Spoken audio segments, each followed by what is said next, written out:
मानेंगे। वो भी किसकी दया के अंतर्गत? बाबा जय गुरुदेव जी महाराज जो कि हम सबके मसीहा हैं, इनकी दया के अंतर्गत यह पाठ पढ़ाकर हम लोग मानेंगे। इससे पहले हम लोग मानने वाले नहीं। अगर मानने न मानने वाली बात अगर दुनिया में की जाए, प्यारे भाई बहनों, गुरु शिष्य का नाता बड़ा ही विलक्षण नाता हुआ करता है। बाबा जय गुरुदेव जी महाराज अनामिक को अवतार हैं, ये शहंशाहों के शहंशाह हैं, वरदान देने वालों को वरदान देने वाले हैं। ये ईश्वर ब्रह्म पार ब्रह्म महाकाल के मालिक हैं, तो इनकी महत्ता का वर्णन नहीं हो सकता। लेकिन संसार में मानने न मानने वाली बात जो है, यह कैसे चरितार्थ हो रही है और कैसे ये जय गुरुदेव वाले नहीं मानेंगे। प्यारे भाई और बहनों, अगर जगतपुरा के प्यारे भाई बहन इस आवाज को सुन रहे हैं, तो अभी देखो हमारे राष्ट्रीय स्तर के हमारे सतीश जी अभी पिछले दिनों में आए, अभी ज्यादा दिन भी नहीं हुए हैं, अभी रास्ता मैली भी नहीं हुई है, तब तक जगतपुरा के प्यारे भाई बहन कह रहे हैं ये जय गुरुदेव वालों को हो क्या गया है। ये देखो अभी जय गुरुदेव वालों का सत्संग हुआ और फिर इन्होंने लगा दिया। इसके पीछे कारण है, ऐ जगतपुरा के प्यारे भाई बहनों, अगर आप यहाँ पर भाई उदयवीर सिंह जी के यहाँ नहीं आ पाए हैं, घर में बैठकर आप लोग इस बात को बड़े अच्छे से सुने। अगर इधर उधर की बात लगे कतई नहीं मानेंगे। अगर बात सही है तो आज के बाद आप लोग इस पर मनन अवश्य करेंगे। हम लोग क्यों नहीं मान रहे हैं, इसके पीछे एक बहुत बड़ा कारण छुपा हुआ है। क्या कारण छुपा हुआ है? हमारे इस यदुकुल में भगवान श्री कृष्ण का प्रादुर्भाव हुआ है।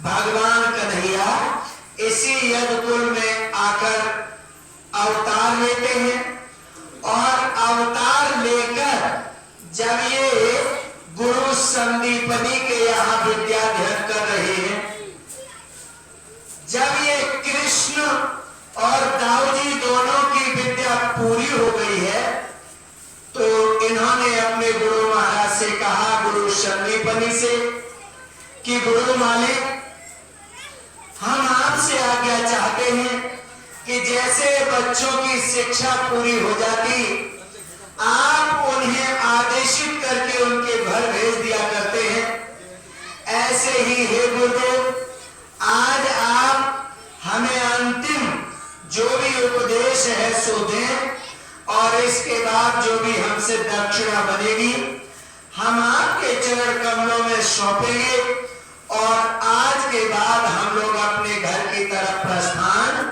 करेंगे। आज कृष्ण भगवान ये गुरु संदीपनी से बात कहने लगे। हुआ क्या? जगतपुरा के प्यारे भाई बहनों सुन लेना। हुआ ये, कृष्ण भगवान इतने सुंदर हैं, बलराम इतने सुंदर हैं, यहाँ पर हम लोग एक बात को सुने हैं कि भगवान जर्रे जर्रे में व्याप्त है। भगवान कन्हैया का प्रादुर्भाव हुआ है। अब देखो गुरु संदीपनी और इनकी धर्म पत्नी, जब कृष्ण भगवान की विदाई का समय आया तो ये दोनों लोग बड़े उदास हो जाते हैं। केवल एक पॉइंट हम आपके बीच में रख रहे हैं कि बाबा जी की बात माननी चाहिए कि नहीं माननी चाहिए। ये जय गुरुदेव वाले भी कुछ हकीले हैं, वो पॉइंट आपके बीच में हम रखने का प्रयास कर रहे हैं। परमात्मा जर्रे जर्रे में व्याप्त है। तीन लोग के नाम जब भगवान कन्हैया इस पृथ्वी पर अवतरित होकर आज गुरु संदीपनी से जब घर जाने की बात कर रहे हैं, उस समय पर दोनों लोग बड़े उदास हैं। और जैसे कृष्ण भगवान ने दोनों लोगों को उदास देखा, सोई कृष्ण भगवान कहने लगे कि गुरु मां, आज दिन तक आपने मेरी मां की तरह मेरा पालन पोषण किया। अरे मुझे आपने सब खिलाया पिलाया, मेरा ख्याल रखा, लेकिन आज जब मेरे जाने की बारी आई, आप लोग अन्य बच्चे अपने घरों में जाते हैं, आप कभी इतने उदास नहीं दिखे, आज आप इतने उदास क्यों दिख रहे हैं? प्यारे भाई बहनों, जैसे ही ये हृदय विदारक यानी दोनों लोगों के लिए हृदय विदारक शब्द जब ये सुने गए तो दोनों लोगों की आंखों में आंसू आ गए। कृष्ण भगवान ने बड़े आदर भाव से पूछा कि गुरुजी, एक शिष्य ये पूछ रहा है कि दोनों लोग उदास क्यों हैं और आपकी आंखों में हम देख रहे हैं अश्रुधारा बह रही है, आखिर इसके पीछे कारण क्या है गुरुदेव? अगर नहीं बताओगे हम दोनों भाई यहीं पर प्राण हत्या करेंगे, हम घर जाने वाले नहीं हैं। हाँ, अगर कोई ज्यादा बड़ी तकलीफ भी है तो हम सौगंध लेते हैं, हम कसम खाते हैं कि जो भी आपकी समस्या होगी हम उस समस्या का समाधान अवश्य करेंगे। मेरे प्यारे भाई बहनों, गुरु संदीपन इस बात को नहीं समझ पा रहे हैं। 3 लोग के नाम सामने खड़े हैं, आज उनसे बात अछूती कौन सी है? प्यारे भाई बहनों, जब बात आगे बढ़ी तो गुरु मां ने कहा कि बेटा, आप जैसा ही मेरा भी एक बेटा था हट्टा कट्टा, जिसका नाम था पुनर्धन। पुनर्धन तो उसका नाम था, और इतना जैसे ही कहा सो मां रोने लगी। कृष्ण भगवान ने मां को बड़े सुंदर तरीके से यानी अपनी गोदी में बिठाया, जैसे भी उस समय का हालत रही हो। मेरे प्यारे भाई बहनों, कृष्ण पूछने लगे, हाँ हाँ मां, फिर क्या हुआ? बेटा, पुनर्दत्त आपके गुरुजी के साथ स्नान करने के लिए रोज आता था। आने जाने में क्या हुआ, एक दिन पुनर्दत्त जैसे स्नान करने के लिए अंदर जाता है, उसी यानी सागर में, समुद्र में, दरिया में एक बहुत बड़ा राक्षस रहता है। उसने बहुत से लोगों को जिंदा अपना पेट का निवाला बनाया। बेटा, पुनर्दत्त अंदर गया, उसके बाद ये बाहर नहीं आया। हो सकता है तो वही राक्षस उसे खा गया हो। यानी कुल मिला के बेटा, आप समझते हो कन्हैया, एक मां के लिए बेटे का दुख कितना यानी असहनीय है, ये पीड़ा मां से नहीं सही जा सकती। जैसे ये शब्द कृष्ण भगवान ने सुने, कृष्ण भगवान भी बड़े उदास होते हैं, और कृष्ण भगवान ने कहा कि हे गुरु मां, हे गुरु जी, अगर ये शिष्य आपकी समस्या का समाधान नहीं कर पाया तो फिर ये समझ लीजिए कि इसने आपके आश्रम में रहकर कोई शिक्षा दीक्षा ग्रहण नहीं की। हम सौगंध लेते हैं, हम शपथ लेते हैं कि जब तक पुनर्दत्त को वापस नहीं कर ला के देते हैं, तब तक हमारी गुरु दक्षिणा पूरी नहीं मानी जाएगी। गुरु संदीपनी और मां दोनों लोग चक्कर में पड़ गए। अरे कृष्ण ने ये कैसा संकल्प कर लिया, बताओ, ये यानी बिल्कुल अनहोनी बात कैसे होने में बदल सकते हैं? 7 साल हो गए और ये पुनर्दत्त को कहां से लाएगा, इसे तो पता भी नहीं कैसे क्या होता है। अभी ये बालक है तो दोनों लोग बड़े चिंतानुर हो जाते हैं, और ये दोनों लोग प्यारे भाई और बहनों, ये गुरु संदीपनी से और अपनी माता जी से, गुरु माता से ये संकल्प करके निकल जाते हैं। प्यारे भाई और बहनों, ये उसी सागर के किनारे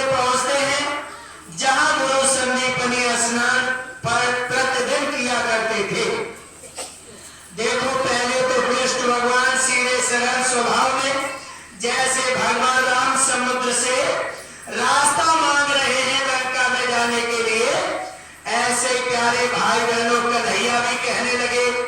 अब जिस तरीके से त्रेता युग में हुआ, विनय न मानत जन जन गए 3 दिन भी, बोले राम सकोप तब भय बिन होई न प्रिय।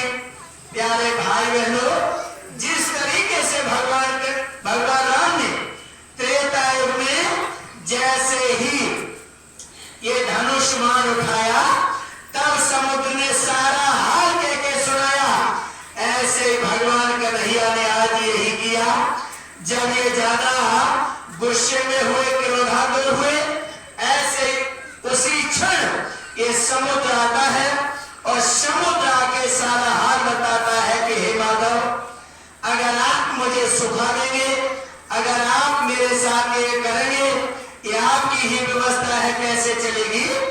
तो उन्होंने कहा कि इस समस्या का समाधान कैसे होगा?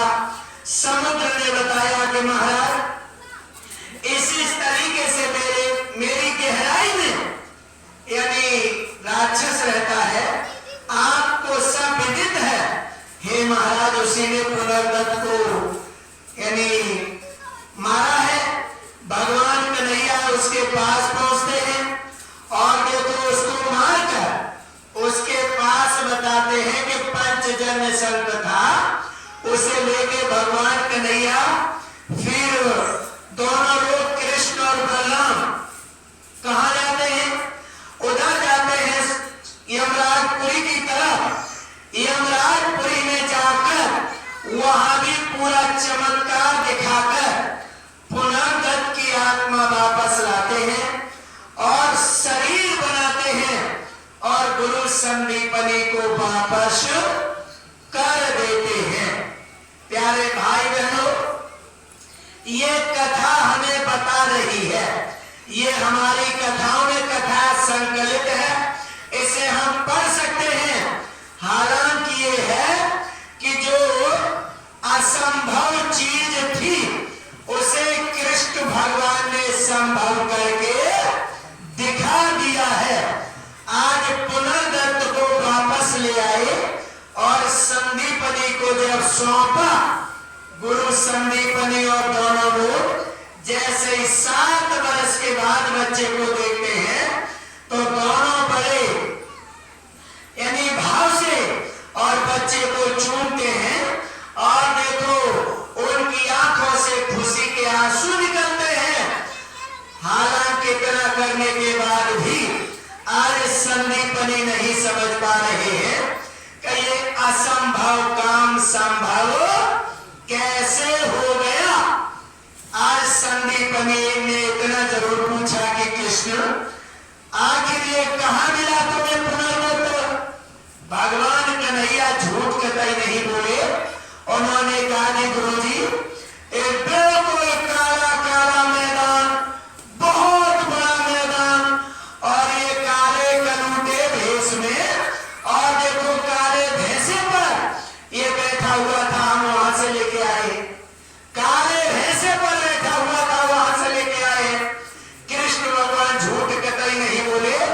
कुल मिला के उनका कहना यह है कि हम यमराजपुरी से इसे लेके आए हैं, लेकिन गुरु संदीपनी की खोपड़ी में ये बात आने वाली नहीं है। त्रिलोक के नाम का ये कितना अजीबोगरीब खेल हो रहा है, लेकिन गुरु संदीपनी के कुछ समझ में नहीं आया। जिसने कृष्ण को यानी जितना समय होता है विद्यार्थी का, उतना जीवन भर यानी जितनी उनकी अवधि होती है सब सिखाया, गाधा और जितनी पढ़ाई होती है सब सिखाया, लेकिन संदीपनी इस विद्या को नहीं समझ पा रहे, चमत्कार नहीं जान पा रहे। ऐ मेरे प्यारे भाई और बहनों, ये कहानी, ये कथा सीख दे रही है कि शिष्य बनकर भगवान कन्हैया ने वो करके दिखाया।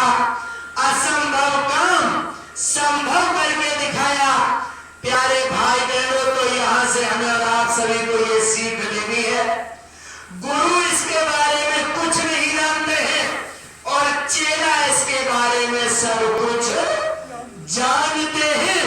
और पुनः दत्त तो इतने दिन का बिल्कुल मरा हुआ यमराज ने कह दिया था कि महाराज इसे तो 7 साल हो गए, कुछ नहीं, मुझे तो आत्मा चाहिए। अब अंदाजा लगाइए, आत्मा लेके आए, शरीर कहां से बनाया होगा? पंचभौतिक शरीर कृष्ण भगवान ने कहां से बनाया होगा?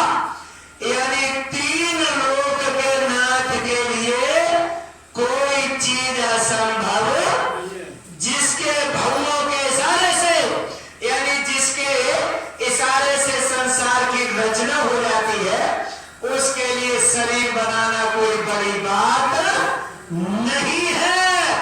ये सीख दे रही है हमारी कथा। मेरे प्यारे भाई बहनों, कुल मिला के ये है, भगवान कन्हैया भी छोटे हैं। थोड़ा पॉइंटेड चीज है, इसको देखना। भगवान कन्हैया भी छोटे हैं, छोटे के बाद अभी जब बड़े होंगे, बड़े बड़े काम करेंगे भगवान कन्हैया।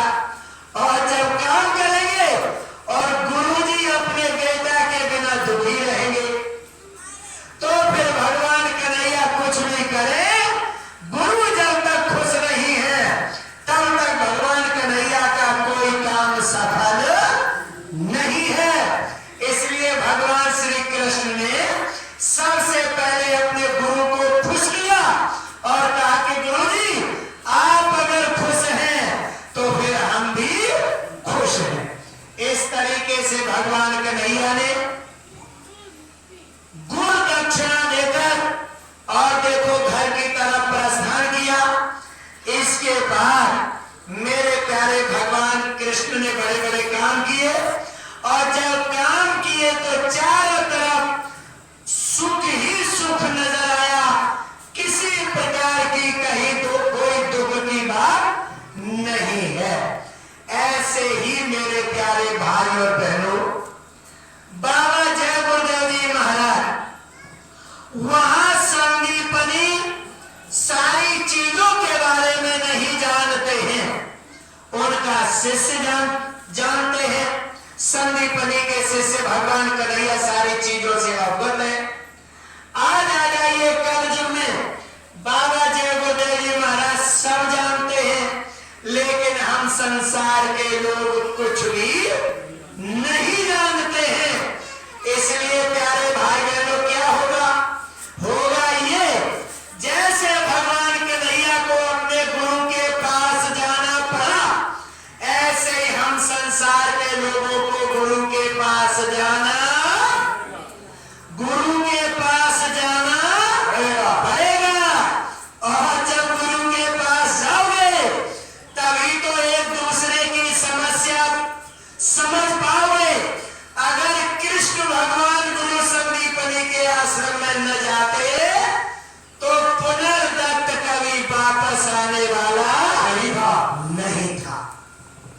दोनों लोगों के सहयोग से काम बन जाएगा, गुरु भी खुश और चेला भी खुश।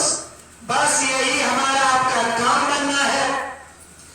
184 भरम के तो अति कायान, अब की पासा न पड़ा तो फिर 84 जान। गुरु और शिष्य दोनों लोग होना चाहिए। तो देखो, कृष्ण भगवान दौड़ गए अपने गुरु के पास। ऐसे ही चाहिए हम सब लोगों को कि हमें अपने गुरु के पास चले जाना चाहिए। और जब आप गुरु के पास चले जाओगे, जब आप गुरु के पास चले जाओगे, तो ऐसे गुरु महाराज कहते हैं कि बच्चा, हम आपके जीवन की सारी रेखाएं देख रहे हैं। ऐसे गुरु के दरबार में जब हम लोग पहुंचे, ऐसे मालिक, ऐसे गुरु कह रहे हैं कि बच्चा, हम आपको क्या बताएं, आपके जीवन का चक्र क्या है। तो स्वामी जी महाराज ने इसे बड़े सुंदर तरीके से समझाया। ये सारी चीजें तभी समझ में आएंगी जब हम उनके पास में बैठे होंगे। आज ऐसे गुरुवर हमें और आप सभी को सीख दे रहे हैं कि बच्चा तुम्हें कुछ पता है? क्या बात गुरुजी? कौन सी बात गुरुजी?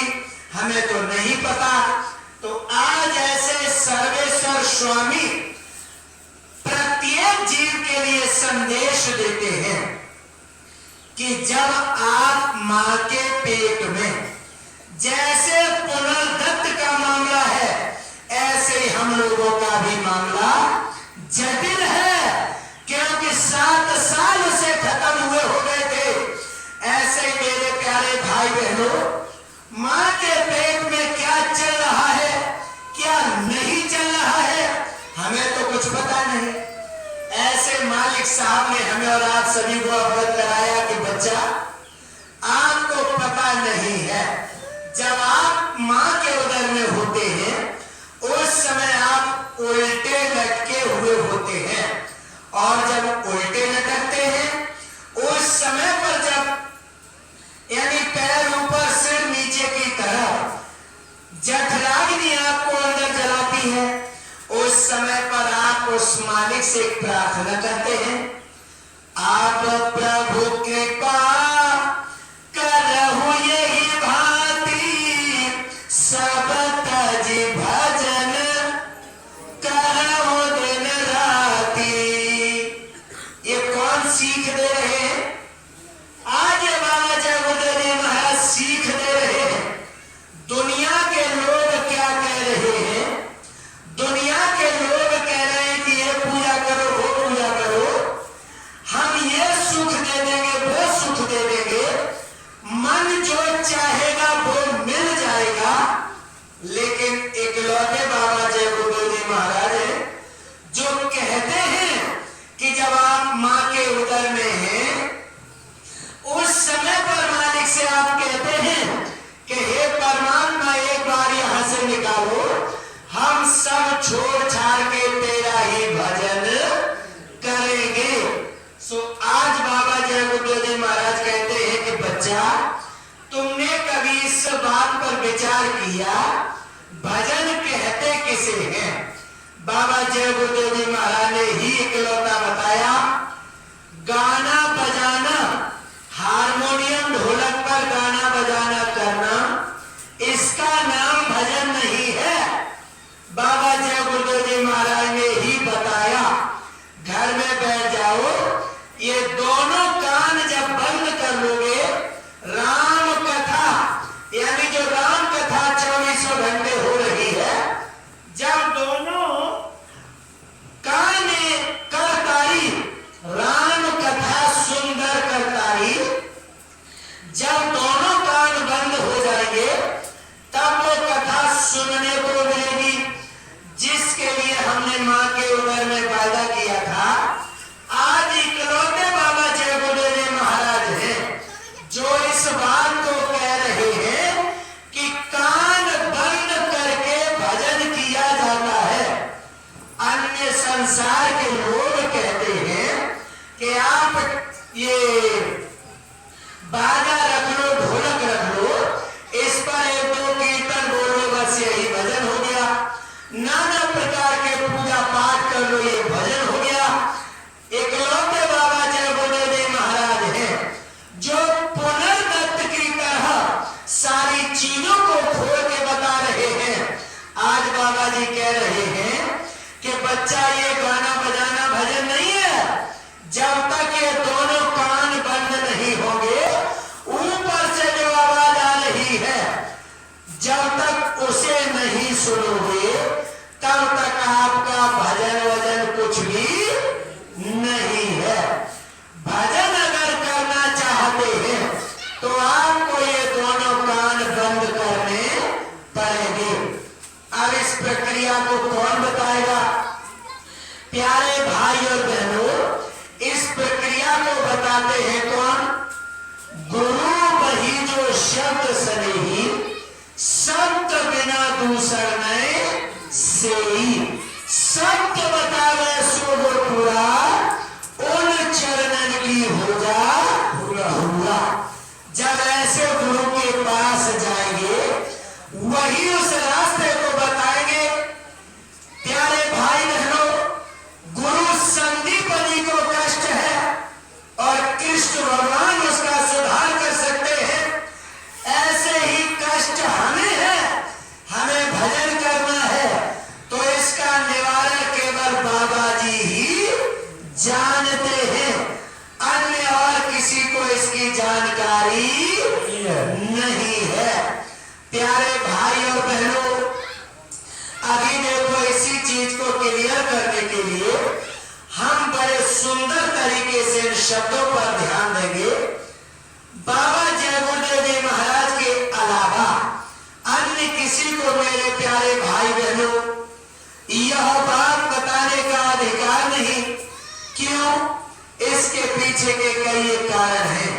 देखो आगे इस चीज को बढ़ाते हुए हम लोग इस पर आपस में चर्चा करेंगे और इन चर्चाओं से उस मुकाम तक पहुंचने का प्रयास करेंगे जिस चीज से हमारा और आप सभी का ये रास्ता सुगम हो, सरल हो। मेरे प्यारे भाई बहन, आज बाबा जय गुरुदेव जी महाराज ही समूचे विश्व में एक ऐसे महात्मा हैं जो शराब, ताड़ी, गांजा, अंडा, मांस, मछली, शराब जितनी भी अखाद्य चीजें हैं इनके बारे में मनाही कर रहे हैं।